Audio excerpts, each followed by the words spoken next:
जय श्री कृष्ण भक्तों, श्रीमद् भागवत महापुराण की भाव यात्रा में अब हम 10वें स्कंद के 90वें अध्याय तक आ पहुँचे हैं और इस अध्याय में भगवान श्री कृष्ण के लीला विहार का वर्णन दिया गया है।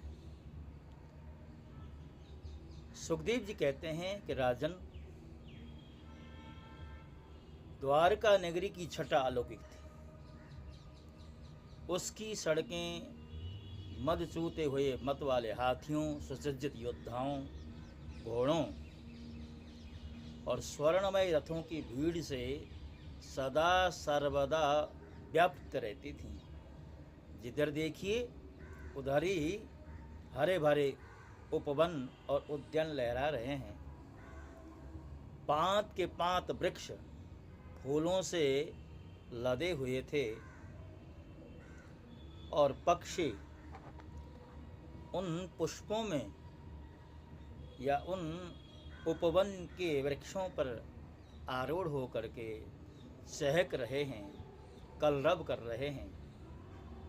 वह नगरी सब प्रकार की संपत्तियों से भरपूर थी। जगत के श्रेष्ठ वीर यदुवंशी इसका सेवन करने में अपना सौभाग्य मानते थे।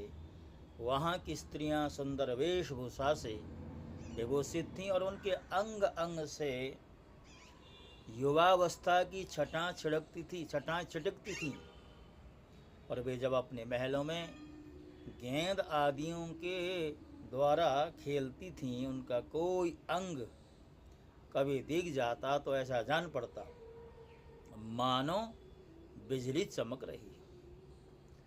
लक्ष्मीपति भगवान की यही अपनी नगरी द्वारका थी। इसी में वे निवास करते थे। भगवान श्री कृष्ण 16,000 से अधिक पत्नियों के एकमात्र प्राण वल्लभ थे। उन पत्नियों के अलग अलग महल भी परम ऐश्वर्य से संपन्न थे। जितनी पत्नियां थी उतने ही अद्भुत रूप धारण करके वे उनके साथ विहार करते थे। सभी पत्नियों के महलों में सुंदर सुंदर सरोवर थे। उनका निर्मल जल खिले हुए नीले, पीले, श्वेत, लाल आदि भांति भांति के कमलों के पराग से महकता रहता था।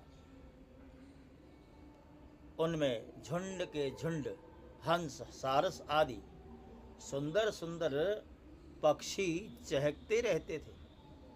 भगवान श्री कृष्ण उन जलाशयों में तथा कभी कभी नदियों के जल में भी प्रवेश कर अपनी पत्नियों के साथ जल विहार करते थे। भगवान के साथ विहार करने वाली पत्नियां जब उन्हें अपने भुजपाश में बांध लेती थीं, आलिंगन करती थीं, तब भगवान के श्रीअंगों से उनके वक्षस्थल की केसर लग जाती थी।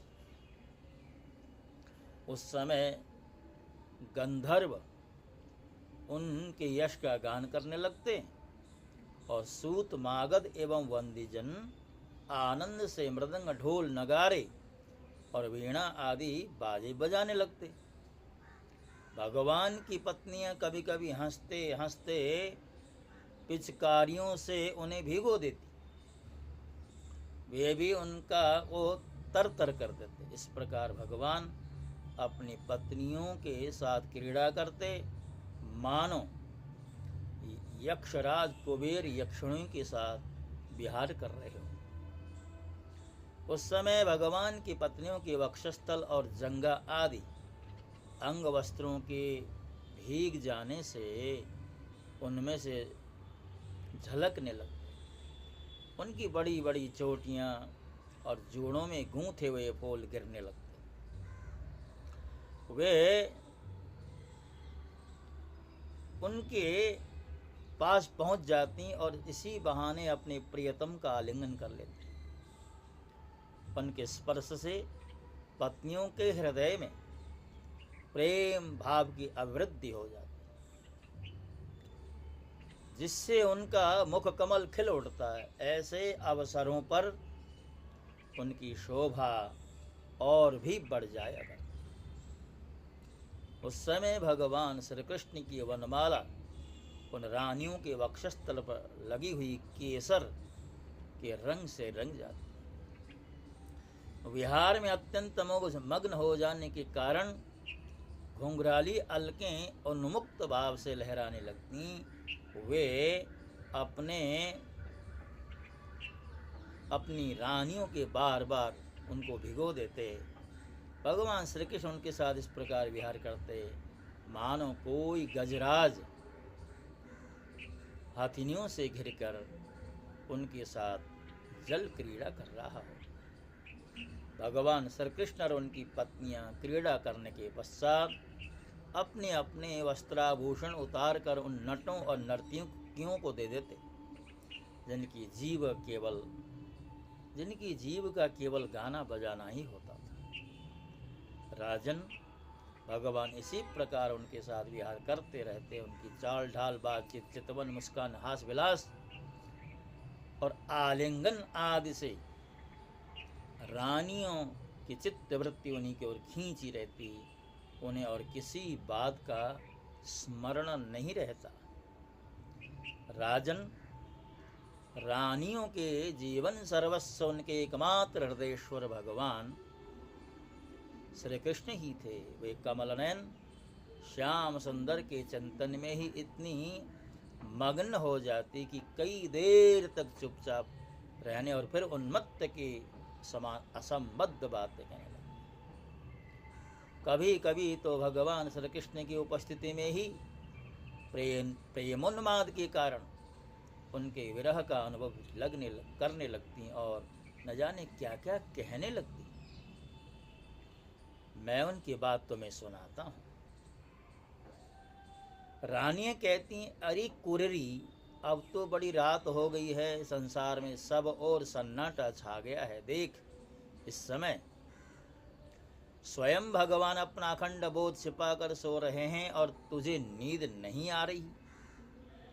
तो इस तरह रात रात भर जगकर विलाप क्यों कर रही है? सखी, कहीं कमल नयन भगवान के मधुर हास्य और लीला भरी उदार स्वीकृति सूचक चितवन से तेरा हृदय भी हमारी ही तरह बिंद तो नहीं गया? अरे चकवी, तूने रात के समय अपने नेत्र क्यों बंद कर लिए? क्या तेरे पतिदेव कहीं विदेश चले गए हैं कि तू इस प्रकार करुण स्वर से पुकार रही? हाय हाय, तब तो तू बड़ी दुखीनी है। परंतु हो न हो, तेरे हृदय में भी हमारे ही समान भगवान की दासी होने का भाव जग गया है। क्या अब तो उनके चरणों पर चढ़ाई हुई पुष्पों की माला अपनी चोटियों में धारण करना चाहती है? अहो समुद्र, तुम निरंतर गरजते ही रहते हो, तुम्हें नींद नहीं आती। अर्थात रानियां सोचती हैं कि समुद्र की गर्जना भी हमारी निद्रा में विक्षेप उत्पन्न कर रहा है, कुरुरी का विलाप भी हमारी निद्रा में विक्षेप कर रहा है। ये भाव उन रानियों के मन में उत्पन्न हो रहा है और समुद्र को भी कोस रही हैं। तुम्हें नींद नहीं आती है क्या? जान पड़ता तुम्हें सदा जागते रहने का रोग लग गया। परंतु नहीं, हम समझ गई, हमारे प्यारे श्याम सुंदर ने तुम्हारे धैर्य, गांभीर्य और स्वाभाविक गुण छीन लिए। क्या इसी से तुम हमारे ही समान ऐसी व्याधि की शिकार हो गए हो? चंद्रमा की ओर मुखातिब होकर के कहती हैं, चंद्रदेव, तुम्हें बहुत बड़ा रोग, जिसे हम राजयक्ष्मा कहते हैं, लग गया है। इसी से तुम इतने क्षीण हो रहे हो। राजयक्ष्मा को हम अपने दैनिक या अपने लोक भाषा में टीबी कहते हैं। तो कहते हैं कि तुम्हें कहीं टीबी की बीमारी तो नहीं हो गई? राम राम, अब तुम अपनी किरणों से अंधेरा भी नहीं हटा सकते। क्या हमारी ही भांति हमारे प्यारे श्याम सुंदर की मीठी मीठी रहस्य की बातें भूल जाने के कारण तुम्हारी बोली क्यों बंद नहीं हुई? पवन को उलाहना दे रही, हे मलयानिल, हमने तेरा क्या बिगाड़ा है जो तू हमारे हृदय में काम का संचार कर रहा है? अरे तू नहीं जानता क्या, भगवान की तिरछी चितवन से हमारा हृदय तो पहले से ही घायल हुआ पड़ा है। मेघों की ओर इशारा करते हुए कहती हैं, अरे मेघ, तुम्हारे शरीर का सौंदर्य तो हमारे प्रियतम जैसा ही है। अवश्य ही तुम यदुवंश शिरोमणि भगवान के परम प्यारे हो, तभी तो तुम हमारी ही भांति प्रेम पाश में बंद कर उनका ध्यान कर रहे हो। देखो देखो, तुम्हारा हृदय चिंता से भर रहा है। तुम उनके लिए अत्यंत उत्कंठित हो रहे हो, तभी तो बार बार उनकी याद करके हमारी ही भांति आंसू की धारा बहा रहे हो। कोयल की ओर मुखातिब होते हैं, अरे कोयल, तेरा गला बड़ा ही सुरीला है, मीठी मीठी बोली बोलने वाले हमारे प्राण प्यारे की समानी मधुर स्वर से तो बोलती है।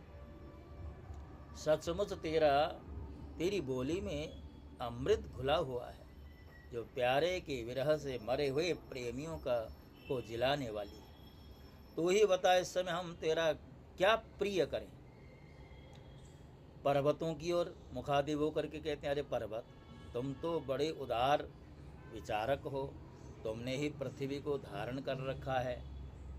तुम हिलते डुलते हो और न तुम हिलते डुलते हो न कुछ कहते हो। जान पड़ता है कि किसी बड़ी बात की चिंता में मगन हो रहे हो। अब यहाँ पर नदियों की ओर संकेत करते हुए कहती हैं, अरे समुद्र की पत्नी नदियों, यह ग्रीष्म ऋतु है, तुम्हारे कुंड सूख गए हैं, अब तुम्हारे अंदर खिले हुए कमलों का सौंदर्य कहीं दिखता ही नहीं।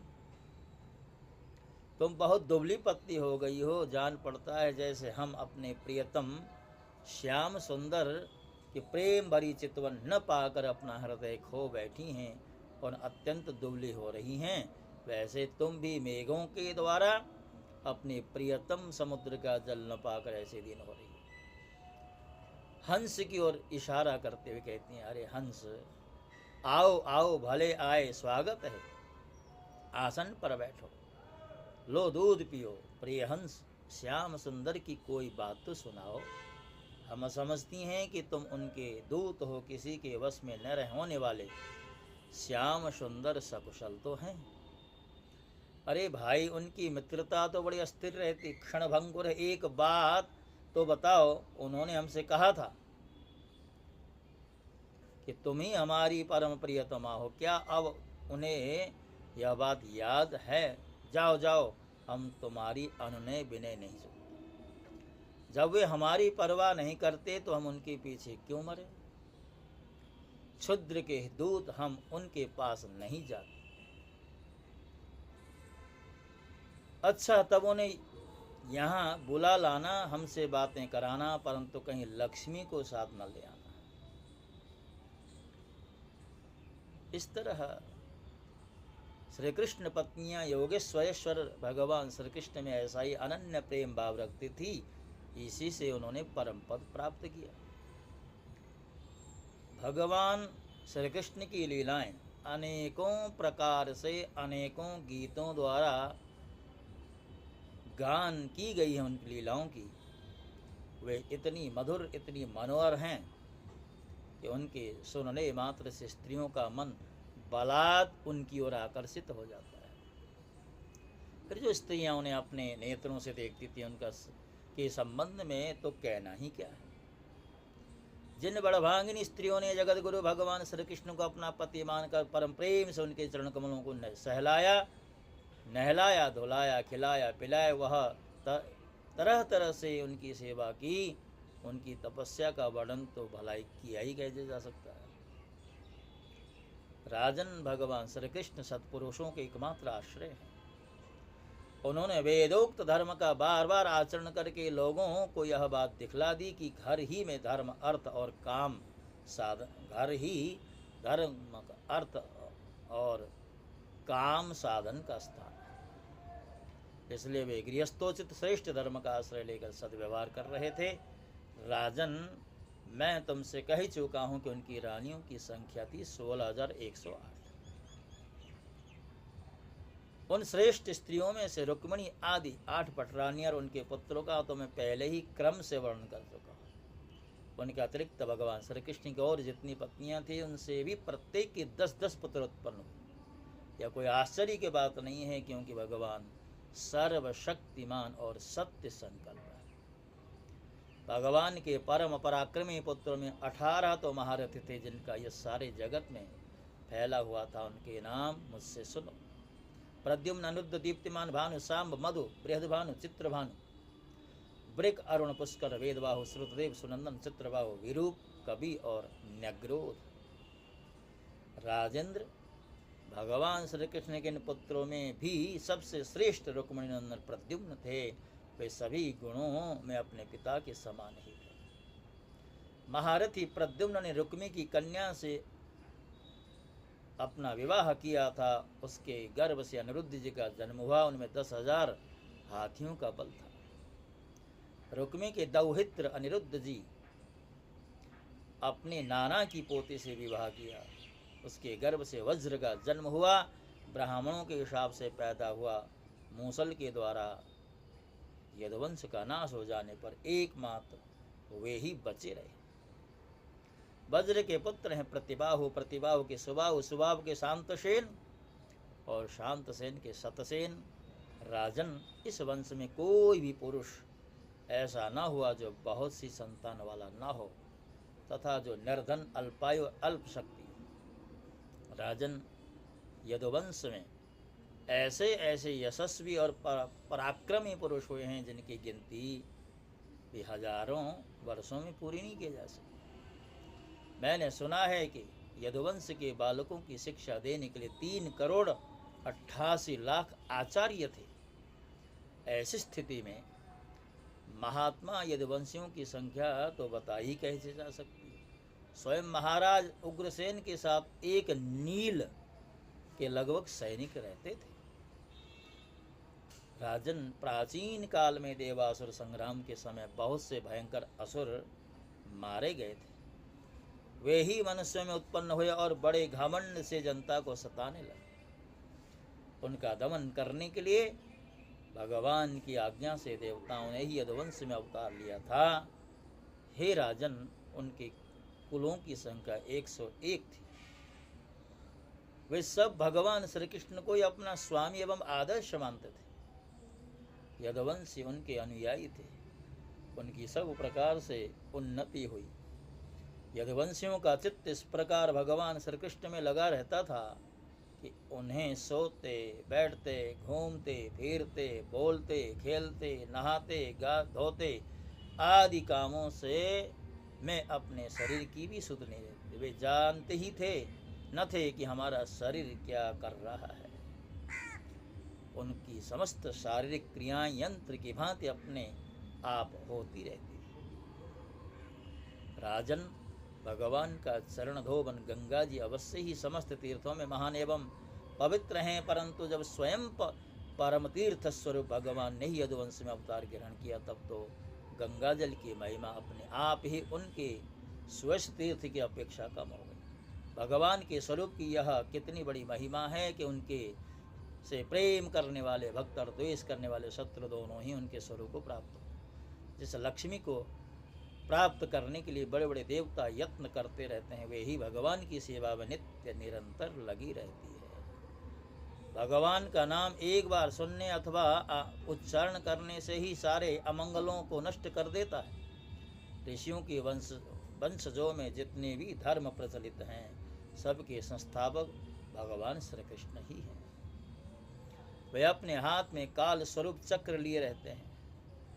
परीक्षित, ऐसी स्थिति में वे पृथ्वी का भार उतार देते हैं। भगवान श्री कृष्ण ही समस्त जीवों के आश्रय स्थान है। यद्यपि वे सदा सर्वदा सर्वत्र उपस्थित ही रहते हैं, फिर भी कहने के लिए उन्होंने देव जी के गर्भ से जन्म लिया है।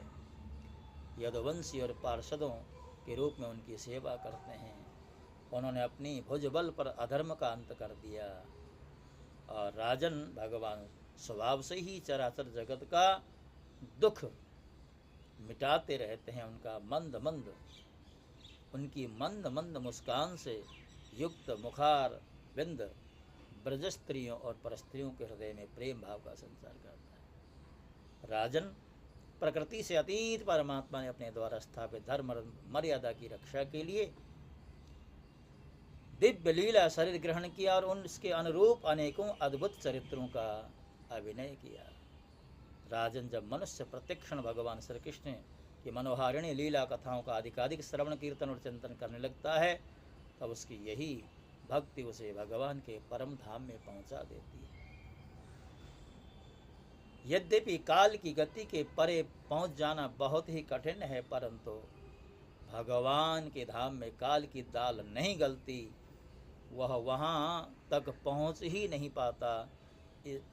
उसी धाम की प्राप्ति के लिए अनेक सम्राटों ने अपना राजपाट छोड़कर तपस्या करने के उद्देश्य से वन की शरण ग्रहण करी है, वन की यात्रा की है।